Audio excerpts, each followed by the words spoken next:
अस्सलाम वालेकुम फ्रेंड्स, कैसे हैं आप सब लोग।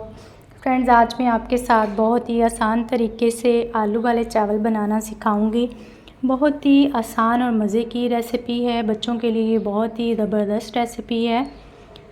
फ्रेंड्स, तो शुरू करने से पहले अगर मेरे चैनल पर नए हैं तो जल्दी से सब्सक्राइब कर लें, बेल आइकन को भी दबा लें ताकि मेरी नई आने वाली वीडियोस का नोटिफिकेशन आप तक पहुंचता रहे। करते हैं बिस्मिल्लाहिर्रहमानिर्रहीम। सबसे पहले हमने 2 बड़े चम्मच मैंने यहाँ पे ऑयल डाला है। एक बड़े साइज़ का प्याज था, उसको मैंने काट के इसमें ऑयल में शामिल कर दिया है।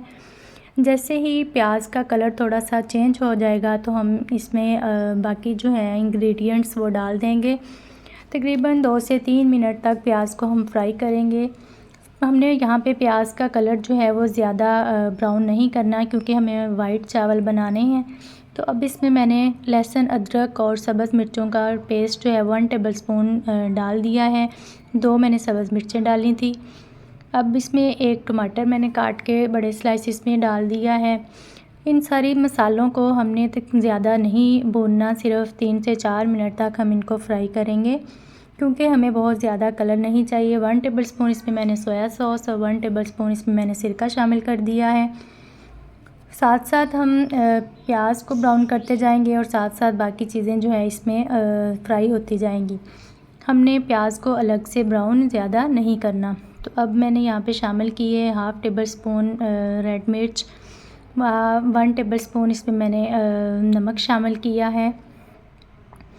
यहाँ पे स्पाइसेस हम ज़्यादा नहीं शामिल करेंगे, क्योंकि हमने बहुत ज़्यादा जो तीखा है टेस्ट इसका नहीं बनाना। तो फ्रेंड्स, यहाँ पे बहुत ही मज़े की खुशबू आ रही है। अब मैंने यहाँ पे आलू काट के रखे हुए थे, 1/2 केजी मैंने आलू लिए हैं और उनको मैंने लंबे स्लाइसेस में काट लिया है। आपको जिस तरह भी पसंद है आप उनको वैसे ही शामिल कर सकते हैं। तो 2 से 3 मिनट तक फ्राई किया है। आलू जैसे ही थोड़े से गल गए तो उसके अंदर मैंने पानी शामिल कर दिया है। 1 बाउल मैंने चावल बनाने हैं तो 2 बाउल मैंने इसमें पानी शामिल किया है। पानी जैसे ही उबाल आ जाएगा तो उसके अंदर हम चावल शामिल कर देंगे। चावल मैंने जैसे ही प्याज को भूनना शुरू किया था तो साथ ही मैंने इनको भिगो के रख दिया था। 1 टेबलस्पून इसमें गरम मसाला शामिल किया है। पानी जो है हमारा वो ड्राई हो चुका है। तो जैसे ही पानी अच्छे से ड्राई हो जाएगा तो मैं इसको दम पे रख दूँगी।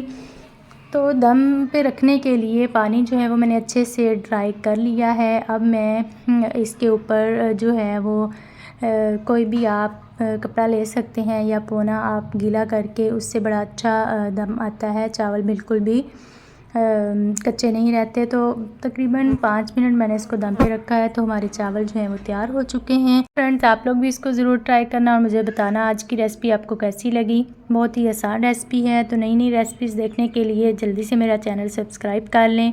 तो मिलते हैं एक नई वीडियो के साथ। तब तक के लिए अपना और दूसरों का ख्याल रखिएगा, दुआओं में याद रखिएगा। अल्लाह हाफ़िज़।